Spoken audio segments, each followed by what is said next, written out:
record those and like just time them to where we have to hit our marks to make those. Yes.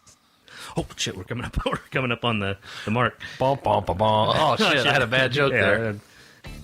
Hi, I'm Vince George. Welcome to episode 2 of the official DTMMB Media Podcast.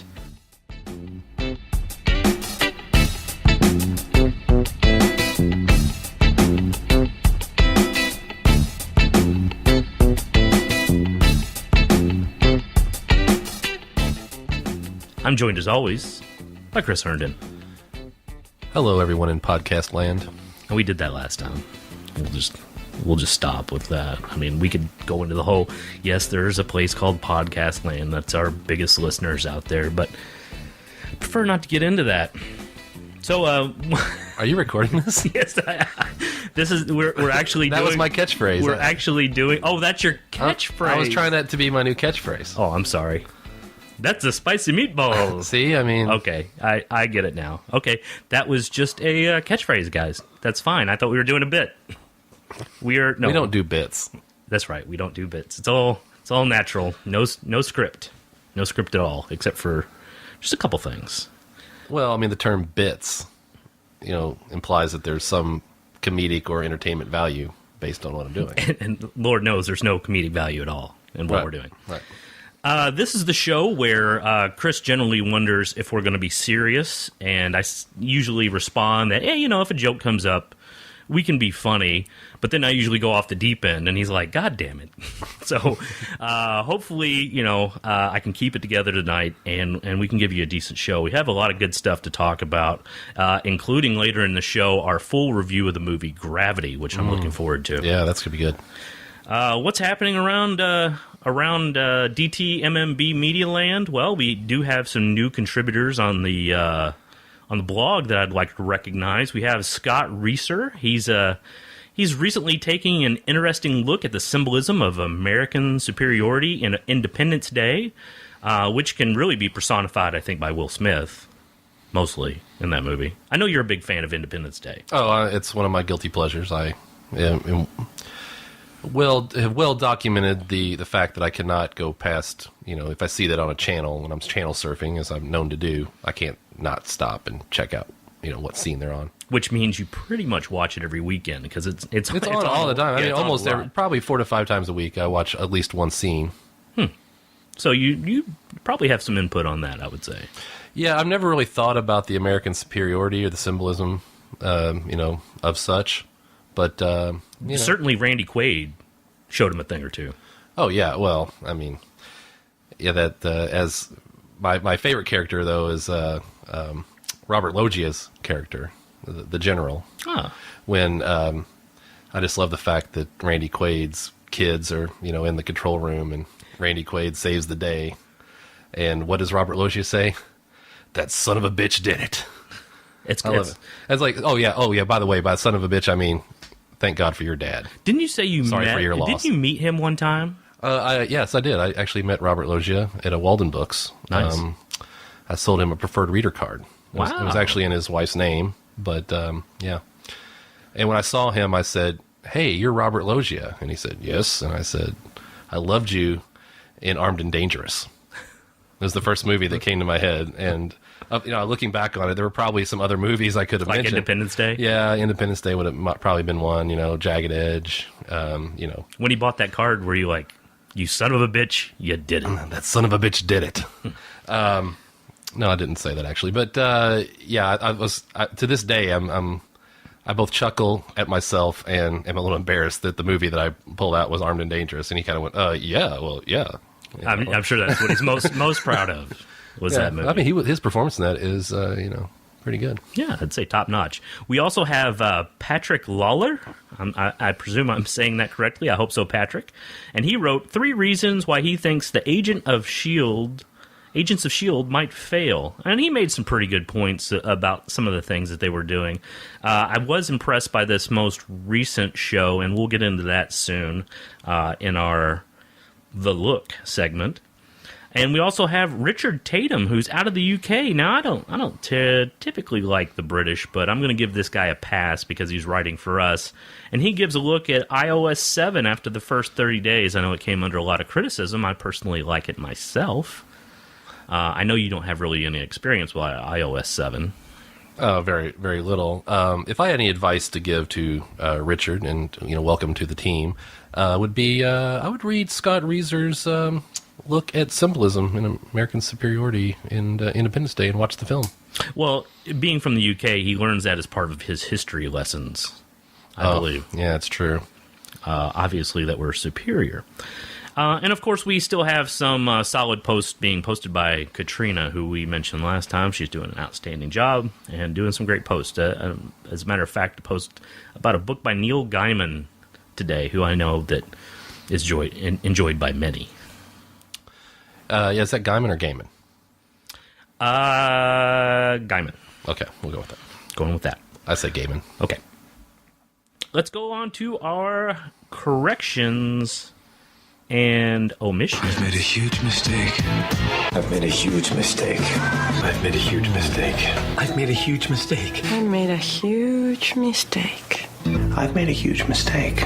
I've made a huge mistake. You've made a huge mistake. I've made a huge mistake. I've made a huge mistake. Biggest little mistake I've ever made. I made a huge tiny mistake.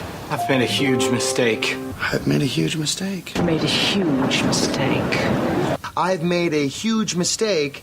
I don't think our mistakes are necessarily huge, but let's get into a couple of them. Well, for one, Bobby Fischer, the chess champion, he's passed away as of 2008. I believe we're talking about him in the present tense as if we could somehow contact him, and that's not going to happen. Well, maybe through like a seance or a Ouija board of some sort is possible. Or I don't know if a Ouija board or maybe a chessboard would be more apropos in his case. Maybe some way if we could fuse the two together, that'd be perfect. Yeah, kind of like a tactical Ouija board where we each have to make a move and kind of outthink each other, and possibly we could contact him that way. That would be an interesting gambit. And I'd like him to actually see if he can get in touch with Tommy Gunn Morrison, and give him our apologies for screwing up most of his life.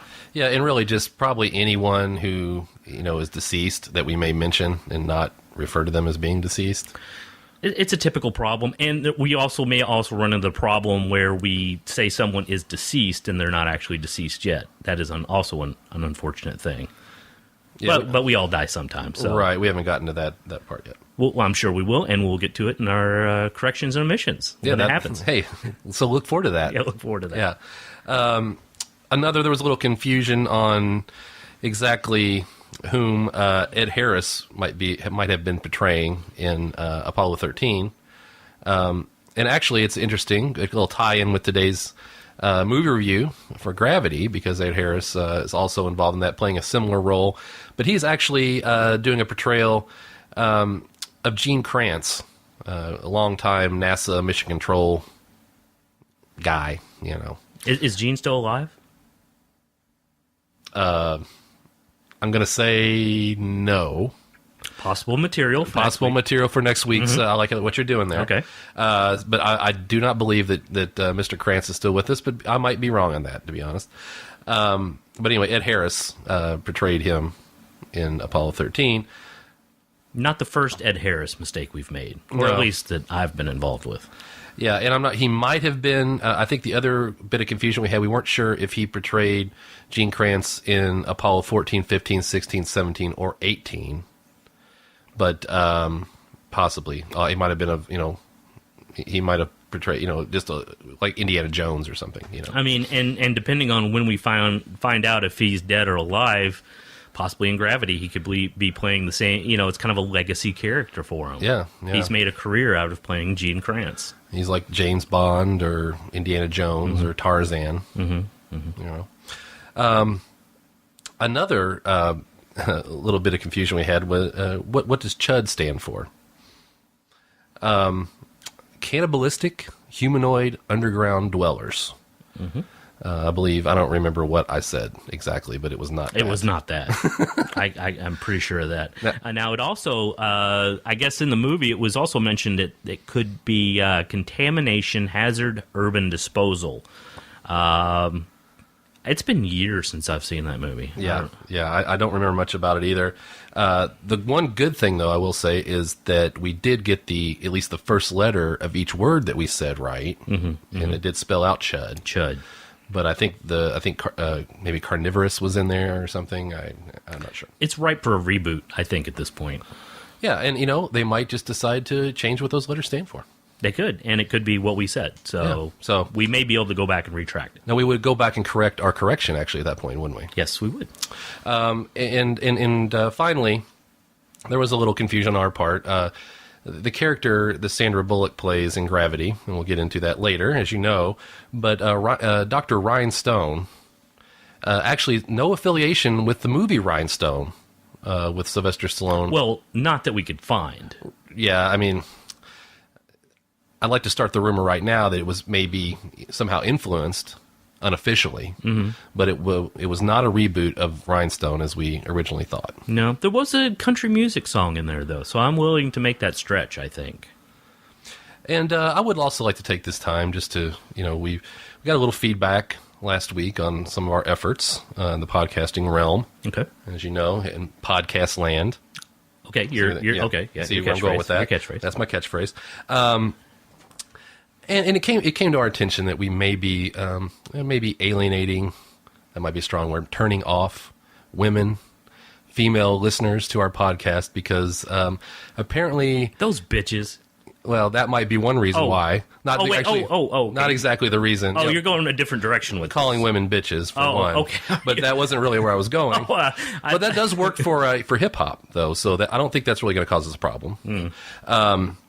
I think I think women appreciate being called bitches if it's with love and hoes too, and hoes. It's with affection. I say that. Yeah, and as long it's art, so but just to apparently I have a habit of pointing out whenever there's an actress in a movie that she's hot. I just want to point out that this should not turn off our female listeners.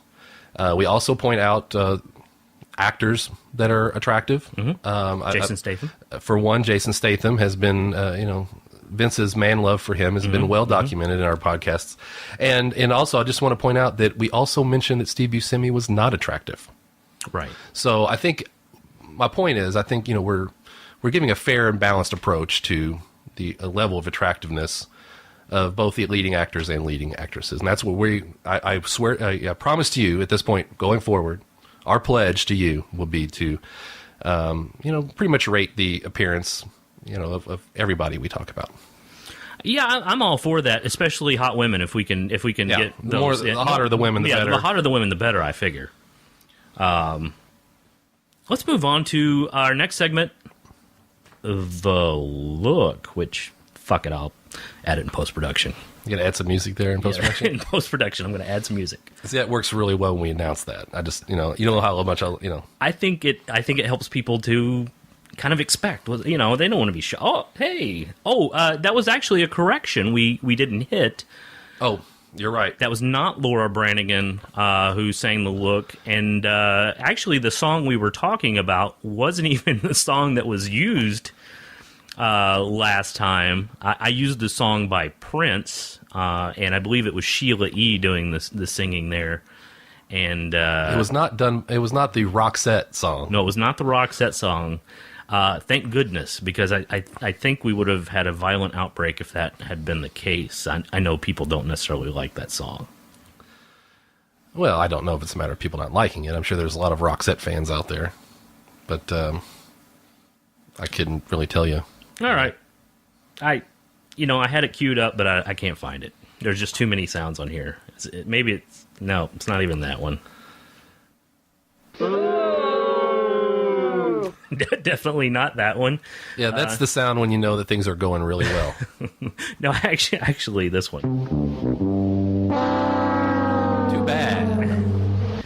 Now, actually, I don't like using sound effects like that. I think it sounds too much like morning drive time or something. DTMMB Radio, bringing you the top hits of the top 40. I don't really like doing that. So I won't be using those too much. You just use 2, like, in about 5 seconds from each other. And I'm just, talking. I don't enjoy the fact that I had to do that. I had to do it, I felt. Because I couldn't think of anything else, and there was kind of a lull going on. What I love about our approach really is that, you can go to other podcasts if you want a slick, professional,